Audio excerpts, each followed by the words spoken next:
Hi guys, welcome back to a brand new video. I decided to do an updated prediction on my Trump versus Yang. I know I did one a long time ago, and it doesn't really look like Yang is going to be the nominee at this point, but you never know. Assuming he would have to broaden his appeal base and definitely win the Iowa and Nevada primaries convincingly, which is possible, but he still makes a comeback. But we're going to have to see what happens. So let's fill out these states. We'll start with the states I think will be safe for Yang, because that usually are battleground.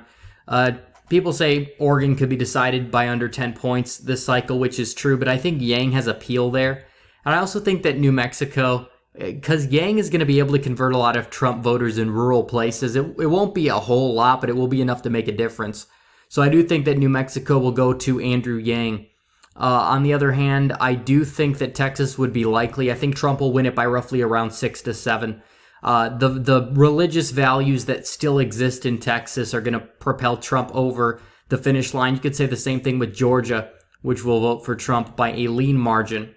Florida should still go to Trump. Yang has a more appeal to a younger base. Florida, it's going to be close, but I think Trump will pull it off when it's all said and done.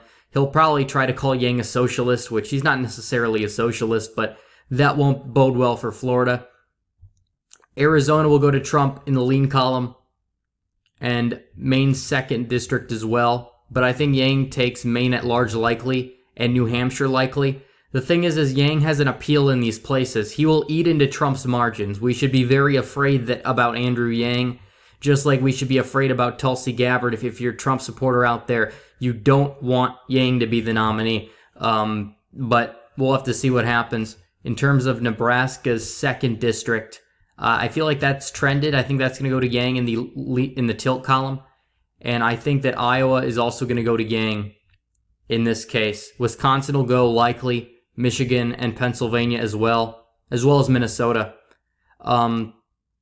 Pennsylvania will actually lean because of Yang's, I believe his energy views are more aligned with the Democratic Party. But Ohio should still stay with Trump. It will stay with Trump in the lean column. North Carolina will stay with Trump in the lean column. Nevada and Colorado. Nevada would lean to Yang. Colorado would be likely, as well as Virginia. And I hate to break it to you guys, Andrew Yang's going to beat Trump. It's come to that my realization. But he won't get through the primary, so it's not like something Trump supporters are going to have to worry much about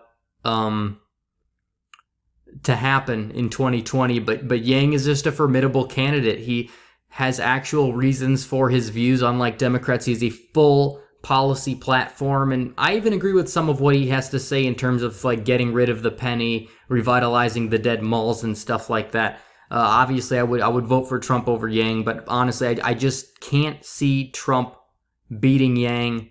Because Yang has that appeal in these Rust Belt states. A lot of Trump supporters, they don't hate him. I believe his popularity will be higher than Trump's in these Rust Belt states, and that will get him to cruise to victory. But alright guys, thanks for watching. Please like this video, even if you disagree. And if you're new, subscribe. Let's get me to 6,000 and hit the bell for notifications so you never miss another video.